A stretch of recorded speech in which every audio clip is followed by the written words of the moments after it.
Okay, you want to know something interesting too? What's up? You know, there is a company that owns Snap is co-owned by another company who holds a 45% stake, so not quite majority, but almost. Tencent, another Chinese company. Oh my God! Praise Snapchat. Snapchat is the best platform in the U.S. Yeah. So all comrades rally around Snapchat.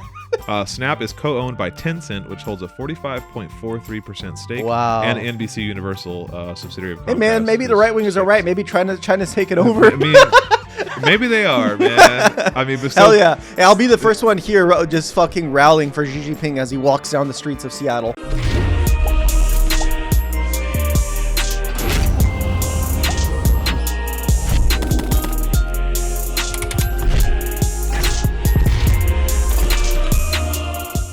Before we get to the video, please like, comment, subscribe, share it to that uncle who's a communist. And if he isn't, he will be. Don't forget to follow us on Patreon at patreon.com/revolutionary rhetoric. And Revolutionary Rhetoric is an affiliate of the Anti-Capitalist Podcast Network. All right, let's get to the video. Oh, yes, baby, yes. All right, looking good here. Let me get this. Oh, thank you. Okay. All right. Well, I'll take a compliment when I can get it. Yeah, I probably think the song is about you, don't you? I'm a bit of an ego. You're so vain. Hey, everybody, welcome back. Episode 58. How's everybody doing? How's everybody doing out there in the metaverse? Remember Metaverse? That was I don't know, man. That was a failure. Selling real estate in the metaverse and all that. Remember? That was a straight failure. I don't know if that's still a thing. I'll have to look at. I'm not gonna look into it. I was gonna say I have to look into that. I'm not gonna look into it. Fuck Zuckerberg, man. Did you see him go on fucking Joe Rogan? No. What did he go yeah. on So he went on Joe Rogan and he was complaining about how the government, like, when he was posting during COVID time, people were posting things about, the vaccine. You can't, you shouldn't take the vaccine. The vaccine does this, vaccine does that. And they're like, you have to ban this shit. You can't allow that shit. He's like, okay. But he's like, but then there's like any information about the vaccine that made it look in any bad light or anything like that, they had to ban. He's like, I did not want to ban it, man. We're not about that. We're about free speech. We're about free. I'm like, dude, he's like Trump president, fucking right wing swing, bro. Yeah. He was like, his ass was completely in correspondence with what they wanted. But the fact that Trump is now president and he wanted to make sure that he got his way, he got Meta to be the #1 social media site. He kind of had to lean into the right wing audience, so people weren't gonna go anti Meta as well, because he knows the left wing crowd does not like Meta, and a lot of us switched over to Red Note. We'll talk about that later. Yeah, we'll talk about that later. And he's like, okay, well, if the left wingers are leaving us, that leaves us with the right wingers, and we cannot have them leave, right? Yeah. And this is obviously just my interpretation of like how he's acting. I mean, I think it's pretty accurate. No, yeah, it is really accurate. But I was just like, he was like literally like he flipped the switch. I thought I was like listening to like Andrew Tate if he was a fucking tech giant. Yeah, and I was just like, Jesus Christ, man, how fast these guys switch. Yeah, I mean, like that in light of all of the recent the news, like all the memes that Facebook is now no longer requiring any kind of, or no longer is going to host any kind of like fact checking on like some of the. It's like, dude, this is like a horrible. So, yeah, I love that some of the posts that came out of that were like, convicted pedophile Mark Zuckerberg says Facebook will no longer fact check. Yeah, and it's like, now you can just say whatever because there's no fact checking anymore. But Elon Musk did that with Twitter too, except when people were saying shit about Elon Musk, they got banned. Yeah, it's free speech unless you say anything about Elon Musk. Pretty much. And then he bans you so fast. Well, you bring up an interesting point, because I was like thinking, like, I wonder how much about like partnership or intersectionality between like these tech companies, like, or these social media companies, excuse me, and the government, and like and the CIA or the Department of Defense or whatever, FBI. Like, I wonder how, or I guess the State Department more than is kind of what I'm getting at, is like, I wonder how much like does the State Department have like a liaison with Meta that like comes and like stays on top of this type of stuff? I have to assume so. I mean, we know absolutely that the State Department like vets like Washington Post articles and stuff. Like, but then that's with another billionaire with the Jeff Bezos. Yeah, Bezos, right? But I mean, like, I think that I would be curious to find out like how much of a hand they actually have in shaping policy, like on the back end of like on the sneaky side of it. Like, there's the the forward-facing company. Maybe I'm not making a whole lot of sense. Let me try to gather my thoughts. There's like the forward-facing company of Meta, right? So like there's Facebook and Instagram, and that's Mark Zuckerberg. And like in theory, it's what Mark Zuckerberg wants. It's what the board approves for a public company like that, right? But then on the back end, I wonder how many of these decisions, or I wonder how many like minor policy changes or minor like rule changes are made with like just one-on-one meetings with like some State Department official and some liaison from Meta for the State Department. You know what I mean? Yeah. Am I? Well, to be honest, is like when you really think about it, a lot of these individuals like that run Meta, like Mark Zuckerberg, obviously, they are in correspondence with the government, right? And so when we're thinking about it, it's like there is the government who are public servants, blah blah blah, and then we have like these private companies like Facebook, Twitter. We have what would Jesus, how many? I mean, we're kind of down to a couple companies here that own social media. That own social media. Yeah. Because doesn't somebody own Snapchat? Yeah, Snapchat. It's its own. It's its own thing. Is it? No, I think somebody is Google on Snapchat, right? I don't know. I know that Meta tried to buy Snapchat and then they declined. Yeah. Right. But the point is, the people that are the foundation of these social media platforms of these private organizations are basically the government, because when you think about it, all these politicians are making decisions based upon legal bribery, aka campaign donations, and also these politicians having stock in those companies. And so these corporations and the government are one and the same thing, because the corporations basically run the government, right? So, and it would only make complete sense to have somebody on the government side that is constantly there step by step, seeing what Meta is doing and working with them at the same time. Yeah. Yeah, I don't know. I would love to be in a fly on a wall on some of those, like, I don't know, upper, like, high level meetings for some of these companies. And also, it looks like Snap is just owned by Snap. It's just its own company. Snap, they did. Snap Inc. That's what I thought. They really did not want to sell it. And honestly, I respect it. They got, honestly, Snapchat's garbage. Yeah. I stopped using Snapchat, like, realistically, like, 2017, right? Because, like, they tried to make those shorts, like, where you can go into, like the main page and it's all just clickbait bullshit. Fucking watch 15 seconds, 5 seconds of ads. Watch 15 seconds. And I'm just like, no, this is not sustainable. Nobody's going to fucking watch this shit. And maybe they do.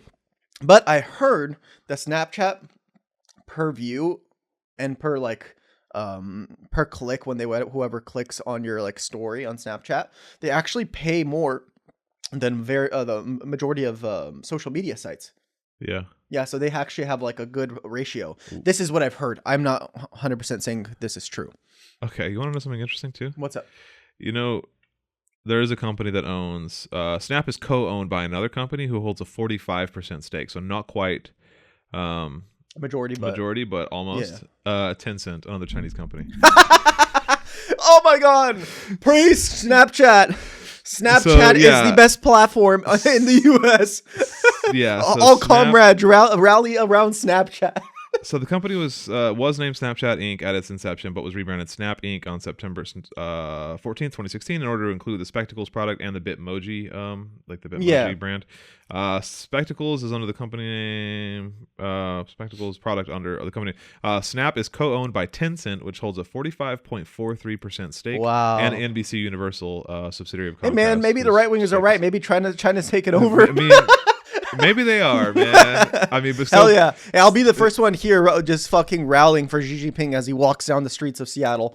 Okay, so if you count, what are our major social media sites? There's Facebook. I'm going to count not Meta as one, but like Facebook, Instagram, which are both owned by Meta.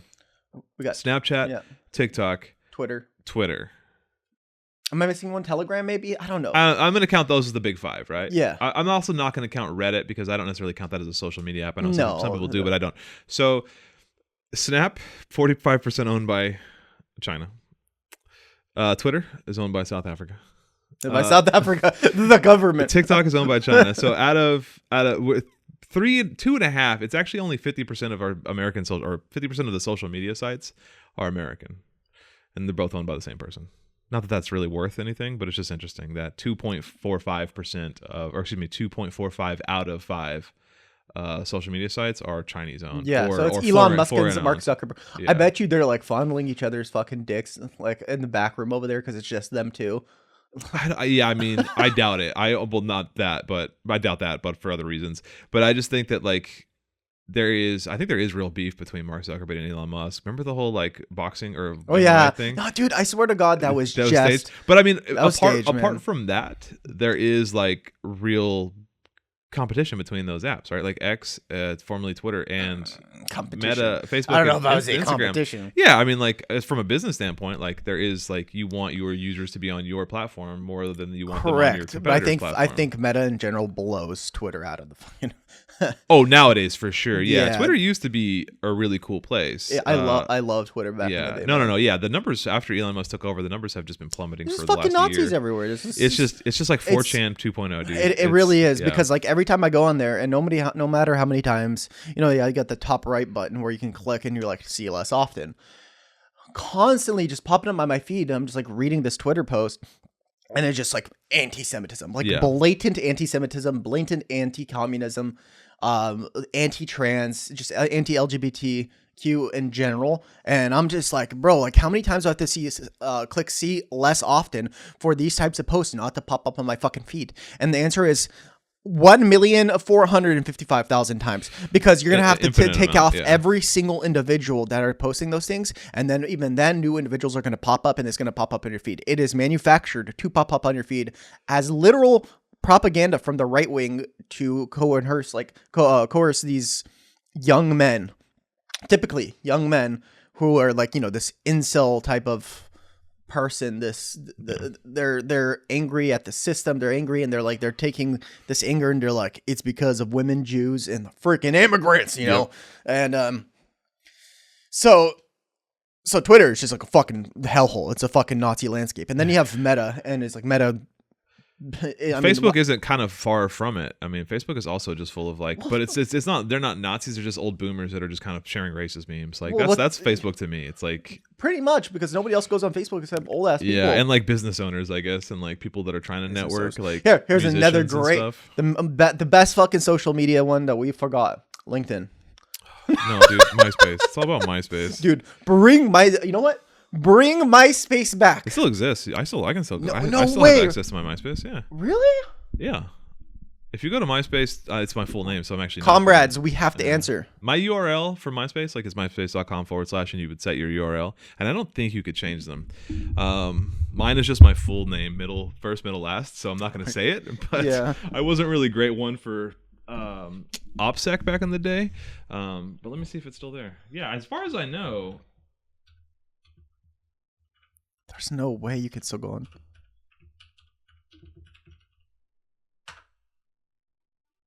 What did I just do? I don't know. Did I hit it wrong? Yeah, fuck me. Oh my god. Here, you keep talking while I do this. Yeah, but honestly, listen. If we can't deal with Meta, if we can't deal with Twitter, where are we gonna go? TikTok is banned. Actually, TikTok is banned and it's not banned. Because it was banned last night. We're speaking of Sunday, 11 o'clock, right? Me and my lady, as some of you might know, we like to share videos with each other on TikTok throughout the day. And then we get together at night and we sit there and we lay there and we watch these videos together. And it's usually, 10 minutes, 15 minutes worth of videos that we watch together, sometimes 5, whatever. And then last night we sat down and it was like 10 p.m. Pacific Standard Time. And we finished all our videos. We went to Instagram to watch our reels that we send to each other. And then we went back on TikTok because the algorithm is just better just to watch regular videos. And lo and behold, boom, TikTok is banned. Mm-hmm. Right? And I was like, wow. And the first video I see on TikTok as it's banned, that page where it just stops, was Lady Izdahar. I'm like, what? The iconic last image of my ban was just Lady Izdahar, and I love that. And what's funny is like my fiance just messaged me and she's like, hey, TikTok is now unbanned. I'm like, dude, it's been 12 hours. Yeah, it's still there. Yeah, it's still here. It's like my MySpace is here, but it's like really janky. Yeah, it is. Like really I still have access to some of my friends lists. It's just like, look at this. Like, it's just, I don't know. I think it just hasn't been updated in forever. What the fuck is this, man? I remember him. These are, yeah, it's like, these are people from like high school and shit. yeah. Actually, these are. This is. Yeah, I wonder if somebody still leave a comment down below if you actually still use MySpace. I would love to see I dated her how in many high of you. school. I don't remember her. That's crazy. Yeah. So these are real people that I. Oh my god, that guy looks like a serial killer. I'm sorry. Yeah, I mean, keep in mind this is like 2008 or whatever. This is literally a time capsule. It really is. Wow. Yeah. Anyway, yeah. So apparently MySpace still kind of works, but it takes forever just to scroll. Yeah, through it's like super janky. MySpace. If you're listening to this, which God. I completely doubt, if you're listening to this, please revamp this up. Allow us comrades to come in and let this be our home. We would love MySpace to be comrade space. Dude, I wish these worked. These are mine. This is me. You can't even see your photos. Yeah, well, this is one of my bands. I'm from not gonna say it. From high school. Yeah, that's pretty cool. I like the name though. Yeah. Anyway, sorry, I didn't want to derail you, but yeah, MySpace still exists, sort of. Dude, I loved MySpace. MySpace was the shit. It looks so much different than what I remember. Yeah, it's just I feel like it just hasn't been updated in, like, you know, like what everyone speculated was going to happen with TikTok, which is like, you know, it wouldn't be removed from the app, or it would be removed from the app store, but it wouldn't be removed from your phone, and you would still be able to use it. However, you'd stop getting updates, like automatic updates and security updates, so that over time it would just degrade, and then it would be useless. I think that's what's happening here with MySpace. I just think that this hasn't been updated in years or decades, so like this coding is all fucked up, and look right there, it says 517 releases. Is that the song name, or is that new song 517? Okay, well look up when that was. Tom York. We can, and then we'll tell you. Yeah, Tom York Surprise, 517. 5. And when that came out. Yeah, release. 2022. Okay, so yeah, they haven't updated in 3 years. Yeah, so like it's like the banner. If you go to MySpace, like MySpace.com, their landing page is for a song release from 2022. So that's my point. I think that like it's still like the servers are still alive, but there's no more security updates. There's no more infrastructure updates. Yeah. Like the actual, so it's just degrading and just kind of like devolving and just it's just gonna break. Well, since we're on the topic of social media apps, why don't we talk about social media a bit more? Yeah. So as I was saying earlier, TikTok got banned as of last night. Yeah. And it was a temporary ban. So I read into it a little bit. Can you pop up the notes there? So this is from CBS News. It says TikTok began restoring services and users in the United States following a temporary and voluntary shutdown. So this is not that lasted less than a day. So it was 12 hours, right? I thought it was like, oh, this is it, right? Next thing I know, fiance is like, hey, TikTok's back alive. I'm like, no fucking way. I looked up and it's like, no shit, you could use TikTok again. And the company said Sunday that it was in the process of reinstating access after President-elect Donald Trump vowed to issue an executive order to restore the app. Yeah, so I think what happened here is that like TikTok was set to be banned. TikTok followed the ban. Mm-hmm. Okay, then it closed. But then Trump issued this statement on Truth. I think it was on Truth, and I think it was on all of his platforms. He issued this statement saying that, and he drafted the actual. But what did I say? Order. Did I not say earlier that he's like, I think Trump might have banned it because like we're doing so well on the network. Here's my point though, is that like Trump said he's going to release an executive order when he takes office, because he takes office today. We're recording this on January 19th is a Sunday. June. Trump takes office tomorrow, January 20th. His inauguration is tomorrow. With Nelly is playing the party, by the way, which I thought was odd. But Nelly, I thought it was Kelly Clarkson. That's what I heard. No, it's Carrie Underwood. Underwood. Yeah, there's a whole bunch of people. Jason bunch Aldean, of white people. A whole bunch of white people. But also, I think Snoop Dogg played one of his balls. No way. And then Nelly is going to play tomorrow. Bro, lost hella respect for Snoop. I don't know. Don't quote me on that. I saw an article, or I saw a post on Instagram that said that Snoop Dogg was scheduled to play like one of the balls, because there's like a bunch of balls. It doesn't matter. My point is that Trump announced that he's gonna immediately put out an executive order that would rescind this ban. So I think TikTok is just basically defying the ban in anticipation that he will. So they're technically breaking the law, right? Like TikTok restored service. TikTok says specifically, we thank President Trump for providing the necessary clarity and assurance to our service providers that they will face no penalties Yeah. providing TikTok to over 170 million Americans and allowing over 7 million small businesses to thrive. So TikTok is defying the ban in the hopes or under the assumption that Trump will save them later. So they're that's what's basically happening. licking Trump's 100%. licking Trump's asshole. 100%. Like if you saw the post that they when they went dead. Yeah, when they let me pull it up. I'll read it. The actual like post that they made when you I didn't, but I'm just gonna go to our it's on our story from last night, so it should still be there. Oh yeah, that's right. God, I'm fucking brain dead. Yeah, the actual messaging. So when you go onto TikTok, says, sorry, TikTok isn't available right now. A law banning TikTok has been enacted in the U.S. Unfortunately, that means you can't use TikTok for now. We are fortunate that President Trump has indicated he will work with us on a solution to reinstate TikTok once he takes office. Please stay tuned. All hail Trump. Yeah. So like, and then immediately after that, or I don't know the exact timeline, he issued this statement saying that yes, he will release or issue an executive order unbanning TikTok. And then since then, TikTok has been like, okay, we unban ourselves. So they are defying the ban. Wow. Like I said, in the hopes that Trump will save them. So I doubt that they'll see any kind of repercussions or penalties for it under the current framework. But yeah, so as of right now, it looks like the whole thing was just bullshit and TikTok's back, and it was all just, you know what's funny? I bet you this did great numbers for TikTok. Oh yeah. The days leading up to that ban, everyone was like thinking, because I don't know, do you remember the whole Flappy Bird controversy? No. I mean, obviously I remember Flappy Bird. Remember Flappy Bird? Yeah. I don't remember the details surrounding it, but I remember that it was the man who, it was just a guy, I think. I want to say he was Japanese. He was a Japanese man, I think, that made this game. And it blew up, right? I remember everyone lost their goddamn minds over Flappy Bird. But then, like, I remember that shit. It was too much pressure and everything for him, and like it was like the him to kind of upkeep on the servers and everything. I don't remember the details. It became too much. Anyway, he took it down. He's like he wanted to retire from public scrutiny, and he just couldn't handle it, and he just took down Flappy Bird.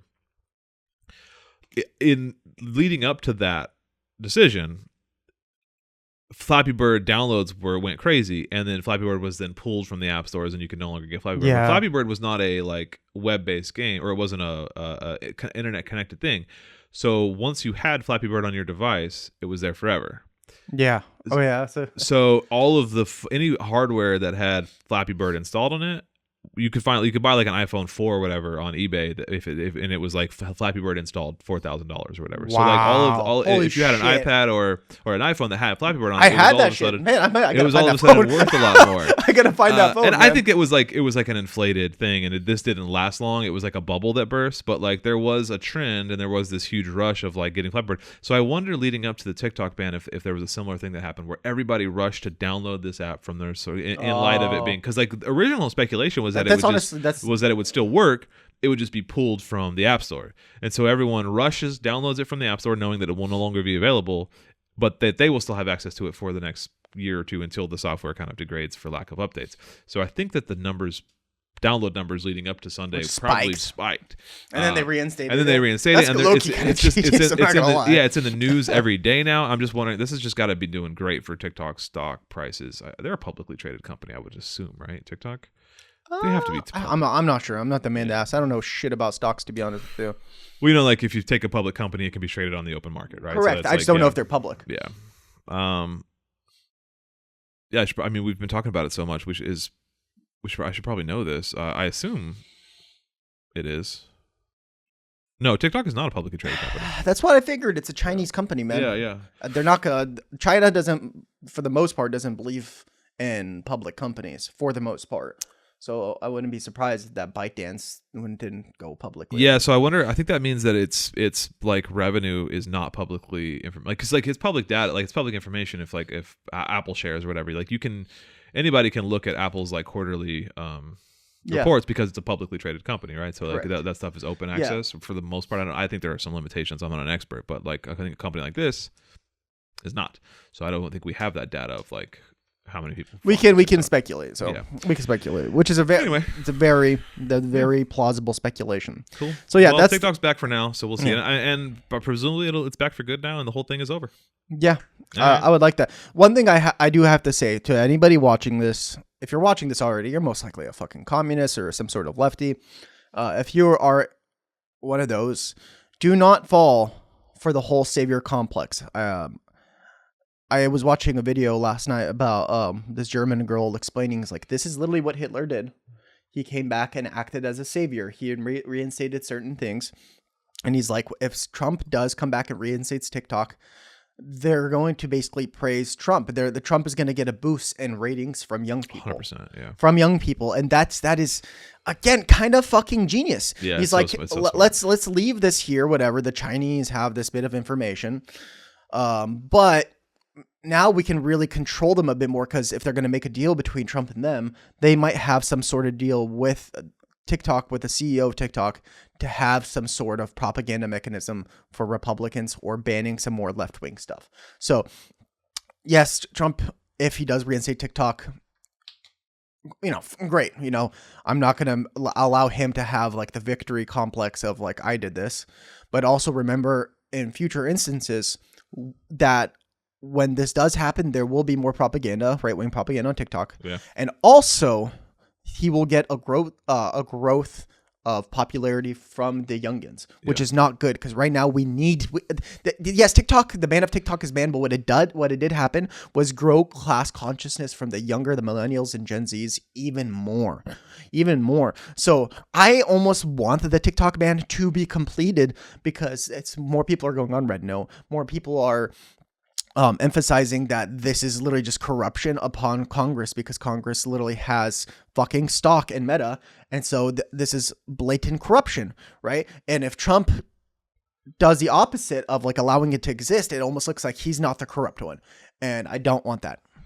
Yeah. It should also be stated that part of Trump's announcement was that he wants a 50% stake in TikTok, the United States. He wants it to be state-run media. So that's the whole part. I forgot to mention that part. Yeah, so this is from Truth Social. This is Donald Trump's announcement. I'm asking companies not to let TikTok stay dark. I will issue an executive order on Monday to extend the... I'm not going to do the whole thing because it's long. I will issue an executive order on Monday to extend the period of time before the law's prohibitions take effect, so that we can make a deal to protect our national security. God, his grammar is awful. The order will also confirm that there will be no liability for any company that helped keep TikTok from going dark before my order. So yeah, he's telling them that they're like, we're going to protect. There's going to be no bans, no repercussions. Americans deserve to see our exciting inauguration on Monday, as well as on other events and conversations. So that's kind of very telling right there. Is part of this ban is because he wants people to be able to watch his inauguration on TikTok. I'm telling you, I'm calling this already. Thing. I would like the United States to have a 50% ownership position in a joint venture. By doing this, we save TikTok, keep it in good hands, and allow it to stay up. Without U.S. approval, there is no TikTok. Without our approval, it is worth hundreds of billions of dollars. Or no, with our approval, it's worth hundreds of billions of dollars, maybe trillions. And that's what I was saying, is like, now they'll have the ability to, push their propaganda out, because there's now a 50% stake, and also they'll have the opportunity to ban the people that they want to ban if it causes governmental upset, if it causes any sort of resentment towards the U.S. government. Yeah.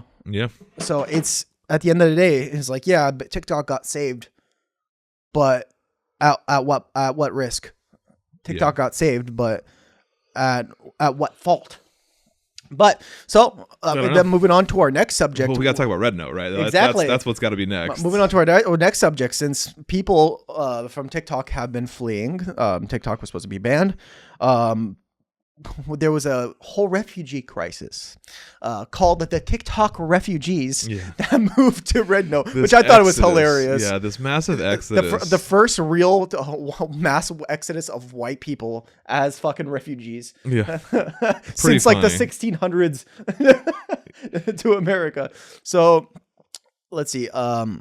We do have a video for you guys here to watch, but I want to talk about Red Note a little bit. Red Note is a Chinese company that is, I wouldn't say controlled by China. You have to remember, TikTok itself is a branch from a company, from a Chinese TikTok, owned by ByteDance. ByteDance is not the Chinese government.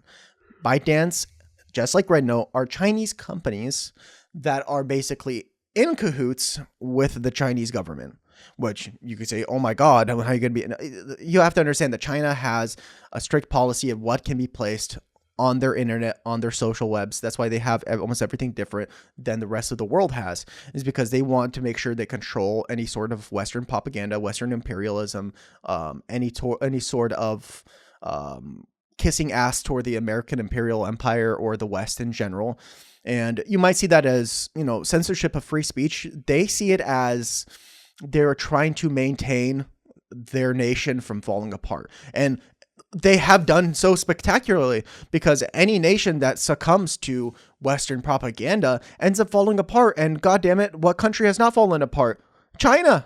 China's still there. The Soviet Union's not there anymore. I mean, the only country that's really there besides the Soviet Union would be like Cuba and Vietnam. But Vietnam has a lot of influence from China.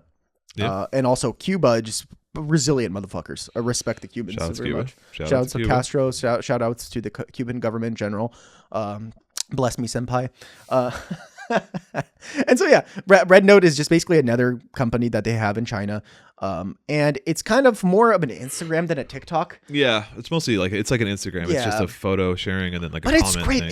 It's pretty cool actually. It's classy. I'm on there. We're on there. Follow Revolutionary Rhetoric. Follow us. We kind of blown up a little bit. Yeah, the Chinese love us apparently. Goddamn. Well, I was just pulling up some data to say, because it's the number one app on like the App Store this week. Yep.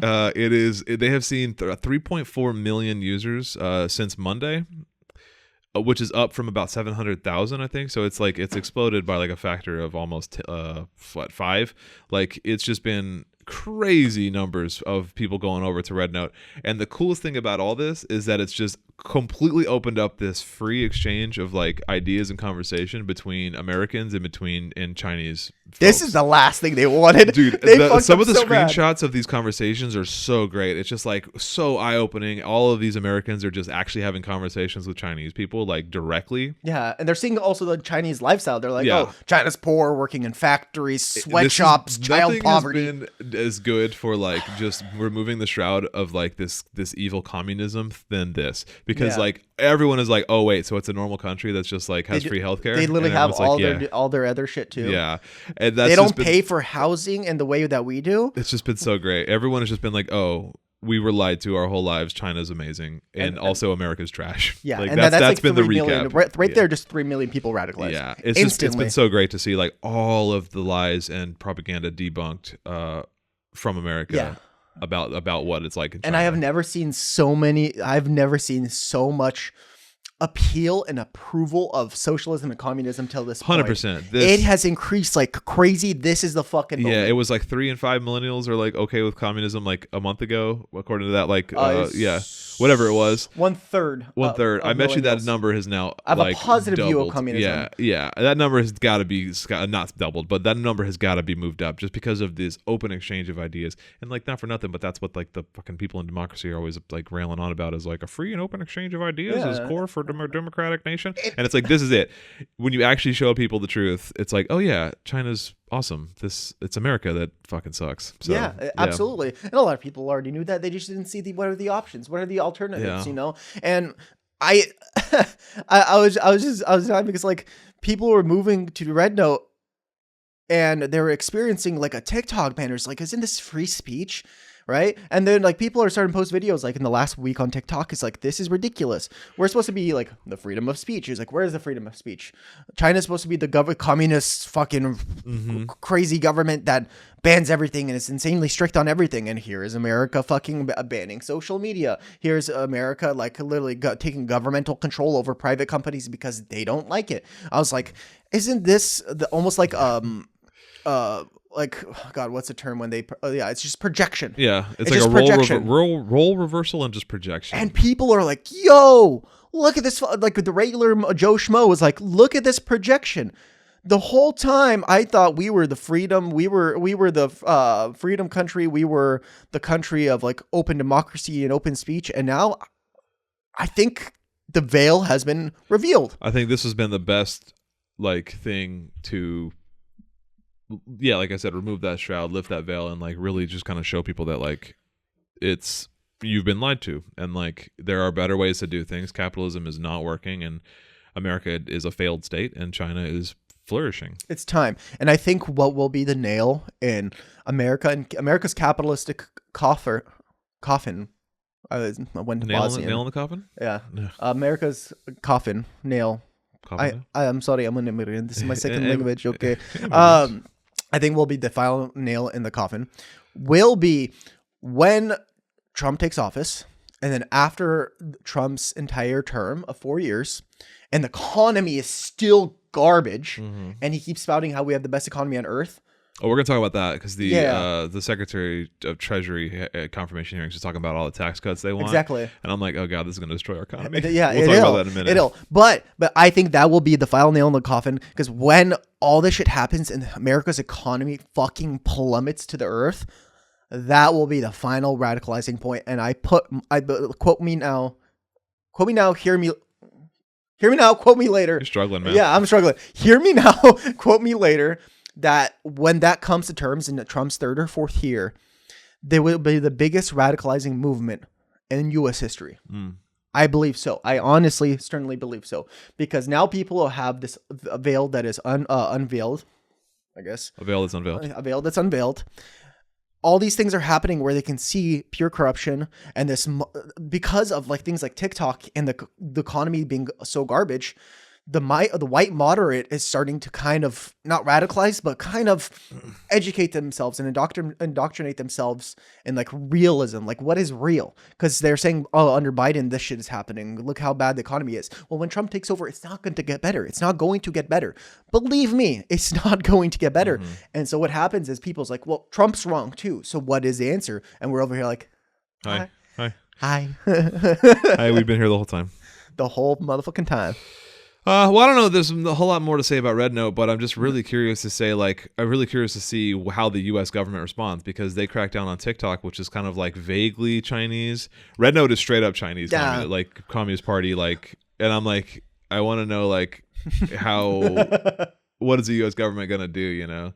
We got Mao Zedong up there, baby. I think it's translated from like Little Red Book. It's literally like that's the translation for the name of the app. I think it's called Red Note in like colloquial terms, but I mean, I think there's some Mandarin nuance there, but I think it's an homage. It is supposed to be an homage. It's an homage to Mao's Little Red Book. So it's very much like, this is the Chinese Communist app. You thought TikTok was a Chinese Communist app? No, this is that. Welcome to communism. And like, and that's just so funny how hard their plan backfired in terms of like. Absolutely, I love to see it. Oh my god, I love my heart. I have a reason to live now. Did you want to play this? Did you want to play this Isdar video? Yeah, let's do it. So just for reference, this is from CNN Business. This was a couple of days ago, so by the time you see it, it might be even like a week old.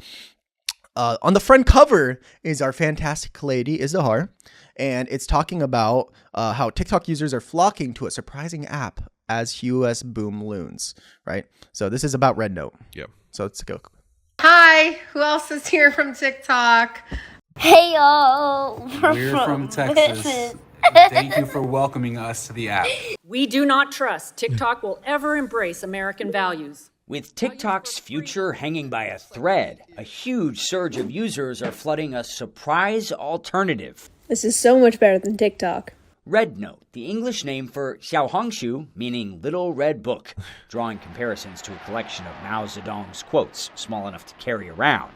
Red Note is a Chinese Communist government-monitored social media platform, now topping Apple's U.S. App Store. Welcome, TikTok refugees. Red Note is not Instagram. Many say they came here out of spite. Cute. I refuse to support Facebook, Meta, especially Elon Musk and X. And they're making unexpected cross-cultural connections. Hey there, fellow TikTok refugee here, and I just want to say I have no idea how to speak Chinese. Today I would like to teach you some Chinese. Some users searching for international romance or the perfect Chinese name. Let me help you to pick one that suits you. One post even recreates famous Chinese and Russian propaganda posters. Just days ago, this may have seemed unthinkable. I was scared that TikTok was going to go away, so cool. So I wanted to find an alternative. Heather Roberts from Texas says TikTok refugees like her are desperate to find a new platform, a new social media fix. I haven't been on Red Note for very long. I've only been on there for maybe 3 days, and I found myself like, wow, this is very addicting. I'd probably say it's a little bit more addicting than TikTok. An addicting algorithm. Exactly what app developers want. Experts say there are risks when it comes to the rise of another Chinese app. Just like TikTok, Red Note collects huge amounts of user data. China's laws require companies to share that data with the government, but only if requested. Heavy censorship is already affecting American users, some getting their first taste of China's tightly controlled internet. Users say posts on topics deemed sensitive by Chinese authorities are being deleted, including LGBTQ+ issues and even a popular Japanese anime. Other posts face backlash, flooded with negative or offensive comments. Some new users report racist questions, including whether it's okay to use the N-word. Let's say that TikTok goes away and a lot of Americans flood into these Chinese apps. Is that a win for Beijing? I think it really depends on Beijing's view on how much they need to be in control of the narrative. As the U.S. Supreme Court and incoming Trump administration debate TikTok's fate, the rise of Red Note raises new questions and concerns about Americans embracing yet another platform under Chinese government control. Will Ripley, CNN, Taipei. Interesting. Yeah, so what I was going to say about that is, like, it's just so telling that, like, we criticize, or rather CNN or people will criticize Red Note in China because they can't immediately invade their platform and then say what they want to say, like the N-word. Yeah. And like that's like, so it's just strange for CNN to kind of point that out of like, well, they're gonna be very they're gonna pick out like the worst things that have happened, and it's just, you have to understand with context, like most Chinese people don't really know that much about American culture. They don't understand about like American norms. Like, hey man, we don't say the N-word because it's racially insensitive. Like, it's okay to ban that. It's okay to not approve posts to say that. It's okay to limit that free speech. They don't like, I am not a free speech absolutist. Like, it not only is it okay, it's a good thing that the government of China stops those posts and stops. No, absolutely. Also, the thing about the LGBTQ issues is bullshit, because like my Red Note feed is already kind of like very queer friendly, and like the one video was like, it was a Chinese trans man like giving like dressing tips and stuff, and it was like, I'm a trans I see man. those it's like, all the time. I think that CNN's a little that's untrustworthy 100%. Because like from what my limited experience, it's only been like 4 or 5 days I've had Red Note. I have had quite a bit of like LGBTQ friendly posts that are from China, not like Americans posting on Red Note. I've also Chinese seen posting on Red Note. I've also seen a post of 2 women kissing, getting married. Yeah, right. Which I think that was like Thailand. That is Thailand now. They approved gay marriage. Oh, did they? I don't know. Well, one of the countries approved gay marriage in Asia. I forgot what country. I don't think it was Thailand. I think Thailand went the other way. I'm not sure. But regardless, they got married, and there's these 2, Asian women kissing each other in like the wedding attire, and it's still there, man. Yeah, no I think that's just CNN fear mongering. Yeah, absolutely. And I'm sure a lot of people in China kind of have a resentment for LGBTQ because they're gay marriage in Thailand has been legal since what? It says since January 22nd, 2025, which is 3 days from now. I don't know. It's maybe they got married. Oh yeah, maybe they got married, but it's not completely legalized. No, it's from June of last year. Oh, okay. Yeah, I don't know what that was the AI answer, and that's fucking that proves how AI is wrong. Yeah, looks like it was summer of last year. Yeah, I knew it was Thailand. Yeah. I was like, Thailand or the Philippines. I can't remember. Yeah, I think one of them is pretty anti-LGBT, but it doesn't matter. Yeah. Whatever. Anyway, regardless, but regardless, it's a bunch of horseshit, man. Yeah. I'm like, yes, some Chinese people might not be as open, not even open, inclusive. I would say they're just not as experienced. They haven't had the opportunity to meet people that are gay, exposed. Thank you. Yeah. That's the correct term. That's the correct term. I am struggling today. That's the correct term. Basically being exposed to it. Well, I'm sure once the exposure, a couple of years, it's going to be normal over there too. You can't expect these things to just be like, if they're not pro LGBTQ, they're a fucking vile people. Yeah. Just like, no, they just don't have the exposure. We are very pro Palestinian. There's a lot of Palestinian people that are like anti LGBTQ, right? And it's not because they're shitty people. It's just because they're not exposed to it. How are you going to have social reforms and social growth in your country and your society when you don't even have the norms of having proper food and water?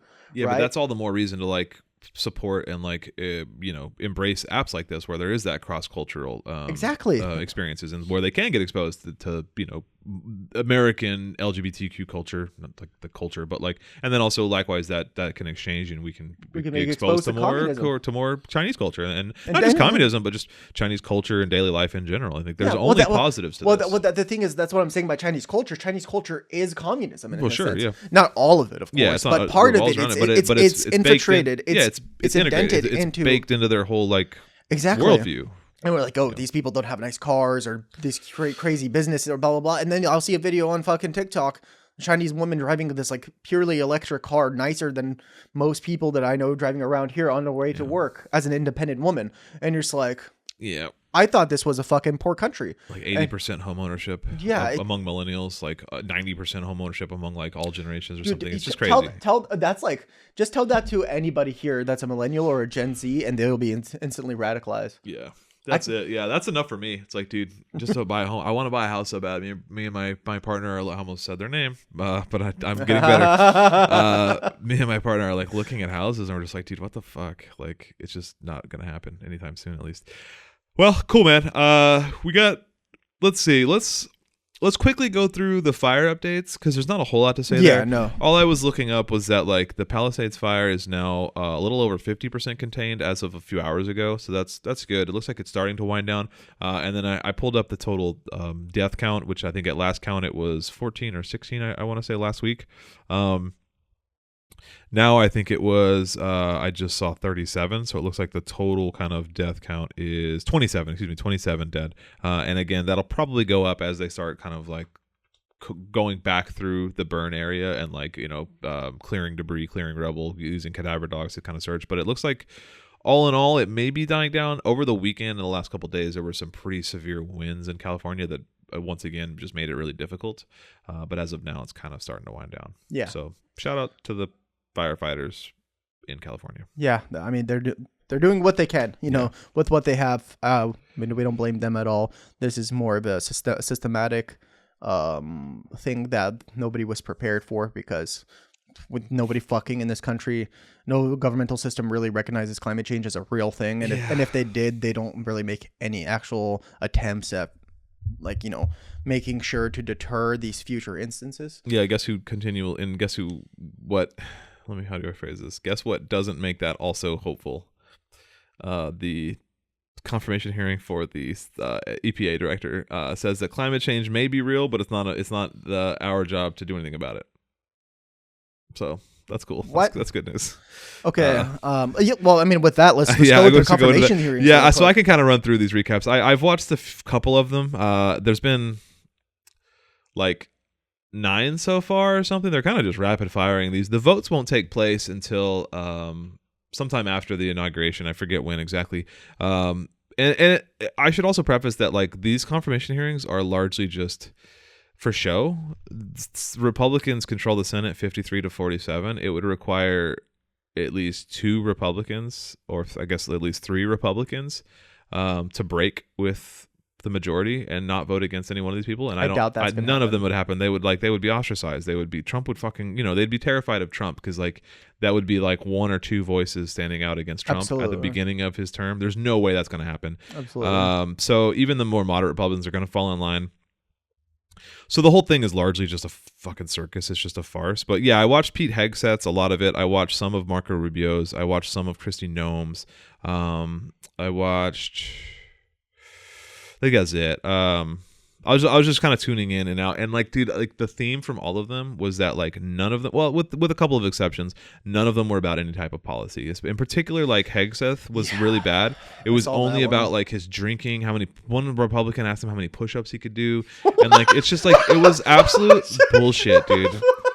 Like. What? No, dude, it was like it was like comical. All right, for me to confirm you, I need to see 25 push-ups right here. It was just like how impressed he was by how many. It was just nut hugging. It was another Republican saying like how impressive it was how many push-ups he could do. One Republican talked about how like impressive it was how faithful he was to God.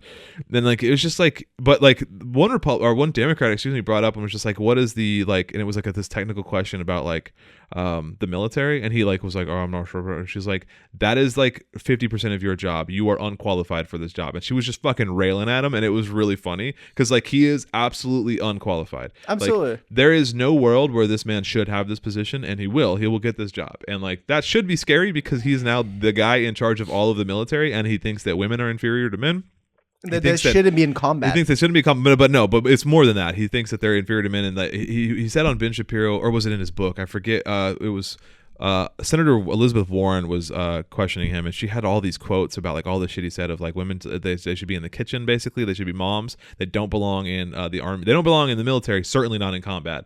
And like it's just like it's more than just women shouldn't be in combat. That's like the face that like they're putting on it because they don't want to be called sexist. But like he has actual like he's actually sexist. Like what? There's no. He also thinks that there's a problem with black people in the military. What? And like, bro, what this is like pre-Vietnam War, bro. Like we're going back 70 years. I forget the exact quote, but it was pretty explicitly like that there's a problem with black people in the military. But he also said at a separate time that like integration of the military made it stronger. So like I don't know that's to counter my just previous quote. But like yeah, he wants to remove all diversity, equity, inclusion, all end wokeness. It's just basically about returning the military. But also like in terms of like the cultural side of it, the actual like logistical side of it is like he wants to return the military to quote a warrior culture.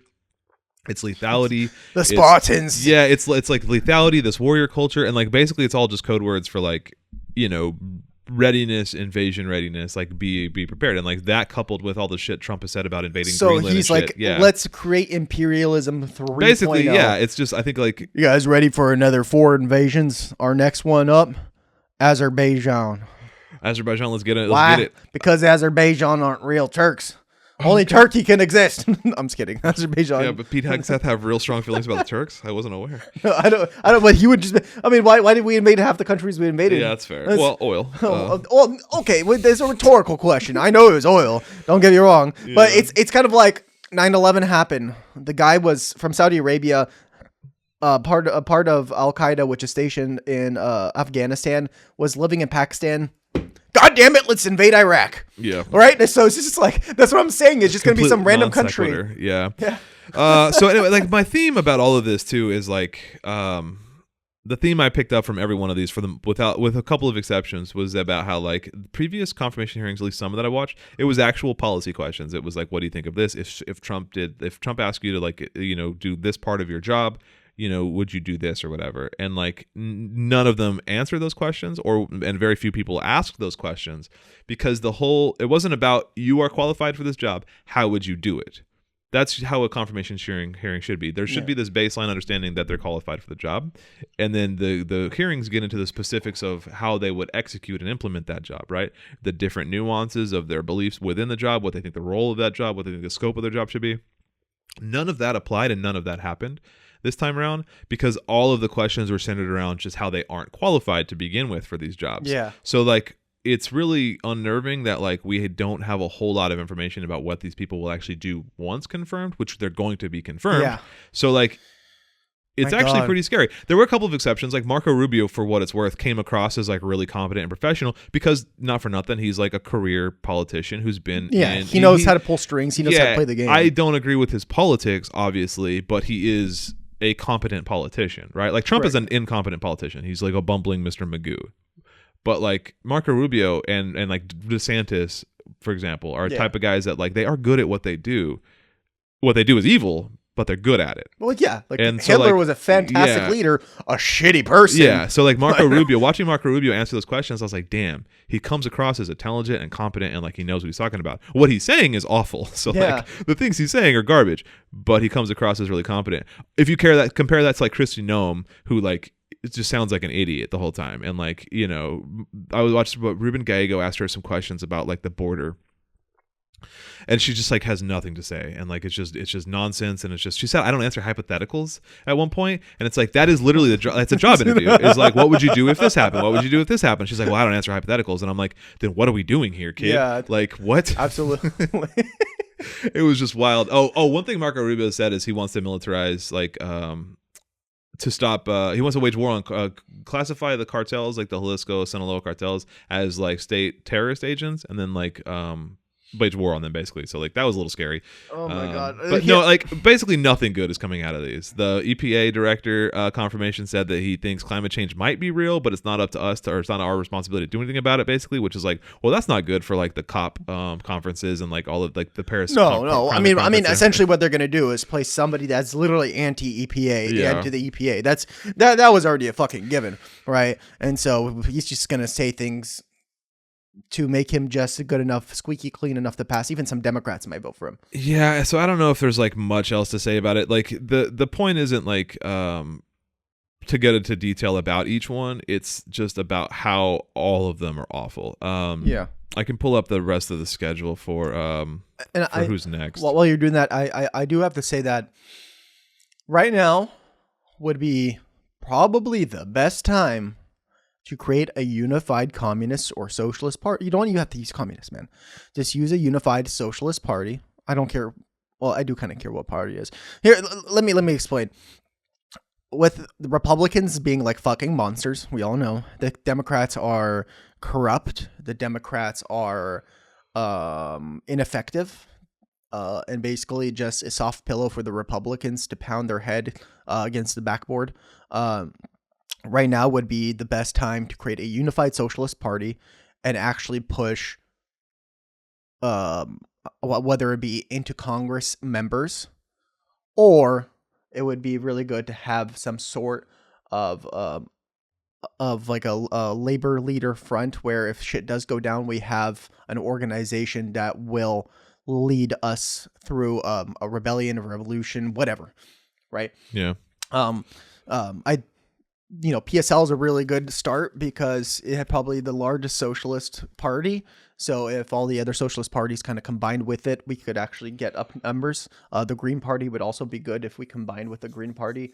Yes, they're not fucking socialists or communists, but they're progressive and forward thinking. Yeah, they're pro environmental. I mean, they're the Green Party. Yeah.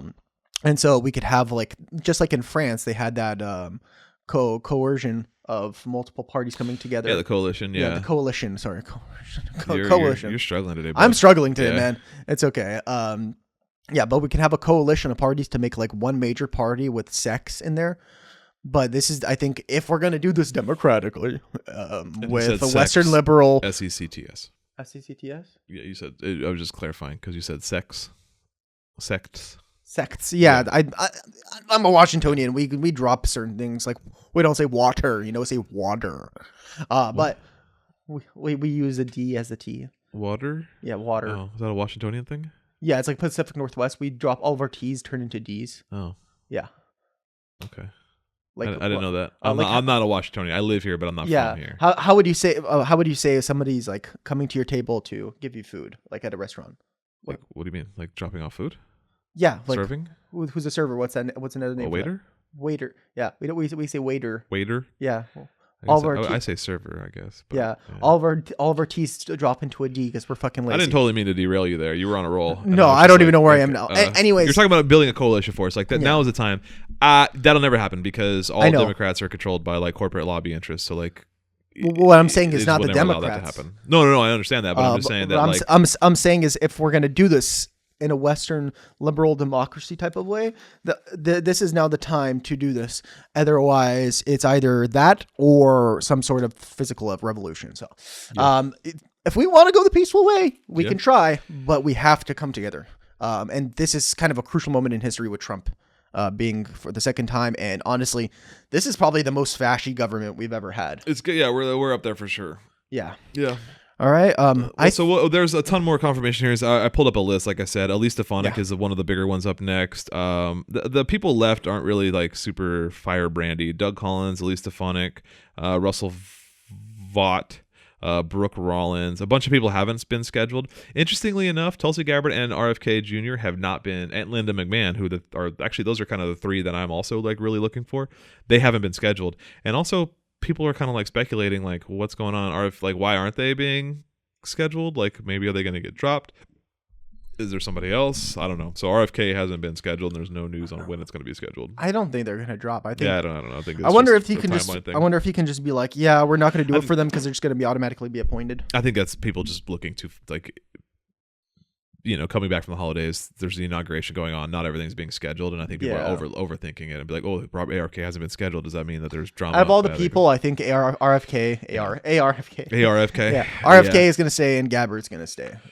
Because they are already. Patel is the FBI director. There's a handful that haven't been scheduled. Yeah, there's a few people that are already been, career politicians like RFK and Gabbard, and so those people are going to sneak through because they know how to talk. They know how to present themselves, and it's not like that. None of these people aren't going to pass, anyways. Like he said, the majority of Congress is fucking Republican. Yeah. So yes, there's a slight majority in both Senate and the House now. So the Senate, or so Republicans, so Republicans control all three branches of government and both chambers of the legislature. So completely Republican controlled. Also, not for nothing, they control most state houses across the country too.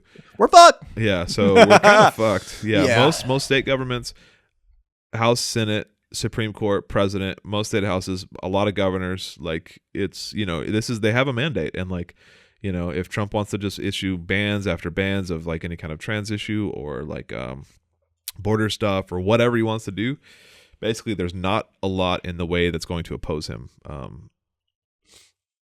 It's pretty much a free pass for him to do basically whatever he wants. So that's what I'm saying. If there was ever a coup, if there's ever violence, now. it's going to be during this next 4 years. Because who's going to stand up to him, right? If he wants to say, you know what, actually, I'm going to abolish term limits, and I'm just going to stay in office. I like it here.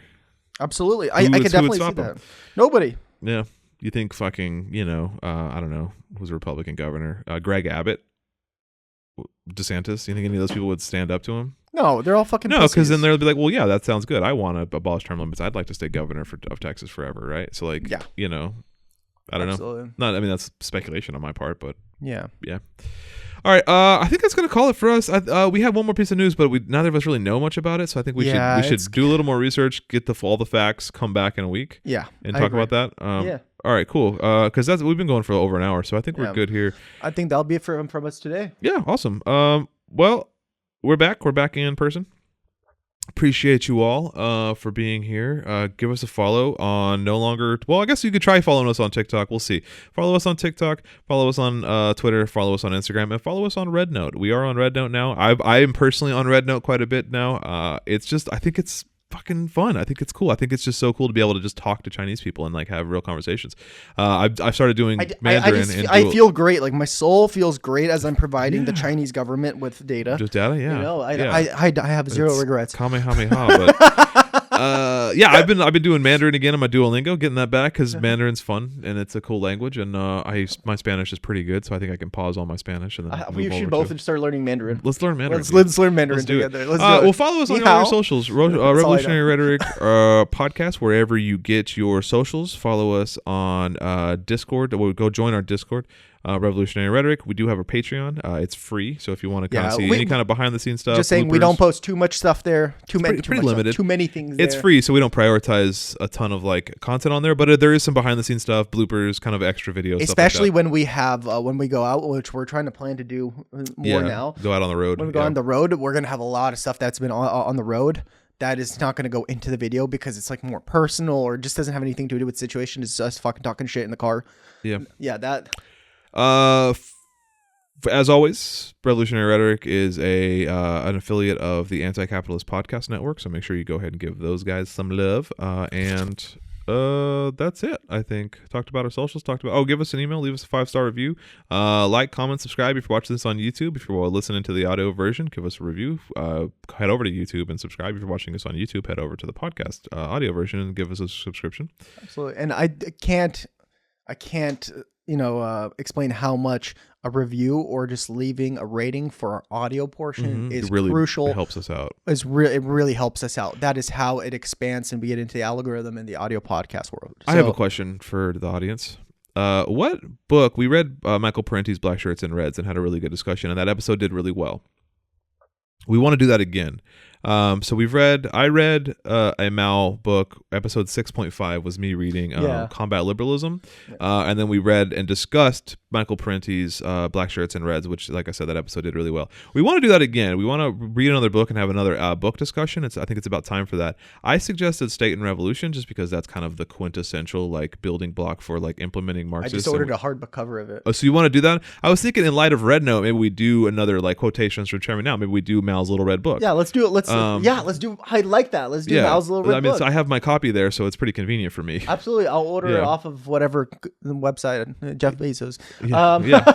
I mean, not for nothing, but that's where I got mine. You know, that was actually really hard to find. Like, I went to a lot of bookstores to find a copy of Mao's Little Red Book. That's not available in most modern bookstores, by the way. So I had to order it online from Amazon. So yeah, let's do that. But I find that there's a certain irony in ordering communist books from Amazon. I think that I enjoy doing that. I do. Yeah. I enjoy doing it too because it's like. So I don't know. I think there's some interesting musings from Mao in there, and I've read it. Years ago, I read it. I think it was one of the first communist books I read. I read it on MarxistArchive, like .org, like the Marxist website, or I think it's just Marxist.org. But I haven't read a physical copy in a long time, and I'd like to read that. And that probably wouldn't even take up a whole episode. Maybe it would. I don't know. We could go in a little bit of the history of China. I don't know. I'm just thinking out loud here. I think we could just do a full episode on that. Cool. Let's do that. If there's ever a slow news week, or let's just plan a day, like, I don't know, in a couple weeks, let's just do it, because it's a pretty short book. So what we can do is we can plan where we do 2 episodes in one day. We do the book and immediately go into an actual news episode, and then we'll post it like the week after. Yeah, just have it on the feed. Okay. Well, thanks everybody. I really appreciate you sticking around. This has been Revolutionary Rhetoric, episode 58, and we will see you next time.